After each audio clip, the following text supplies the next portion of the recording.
कोणत्या उमेदवाराला दाखल केलं? या ठिकाणी आपण आता सह्याद्री चिमणराव कदम यांचा उमेदवारी अर्ज ओळखी गटातून दाखल केलेला आहे आणि त्याचप्रमाणे त्याच्या खाली अमोल सस्ते यांचा एक उमेदवारी अर्ज दाखल केलेला आहे. काय नेमका टोटल तालुक्यामध्ये कशी परिस्थिती असणार आहे? टोटल तालुक्यामध्ये पूर्णपणे शिवसेनेच्या चिन्हाच्या माध्यमातून आपण ही निवडणूक लढवू. सर्व 16 पंचायत समितीचे गण आणि 8 जिल्हा परिषदेचे गट हे सर्वच्या सर्व आतापर्यंत किती उमेदवारी आज दाखल झालेले आहेत?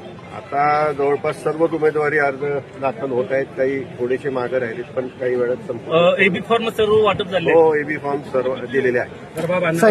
तुम्ही आघाडी कोणापासून केली का, काँग्रेस वगैरे काय?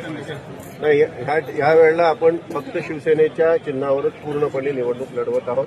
आमचे जे काही सहकारी मित्र पक्ष आहेत त्यांचं सहकार्य आम्हाला मिळणार. बरं बाबा, आपण जवळपास 91-92 सालापासून जिल्हा परिषद पंचायत समितीमध्ये आहोत. तर यावेळी आपण नसणार आहे, तर आता उमेदवार म्हणून सॉरी नक्की काय? आता जास्तीत जास्त तरुणांना संधी देण्याच्या दृष्टीने हा निर्णय केलेला आहे. आता जवळपास 30-35 वर्ष जिल्हा परिषदेमध्ये त्या ठिकाणी काढलेली आहे. त्या ठिकाणी आता तरुण यावेत आणि थोडंसं आता वरचं राजकारण बघण्याच्या दृष्टीने त्या ठिकाणी थांबलेलं आहे.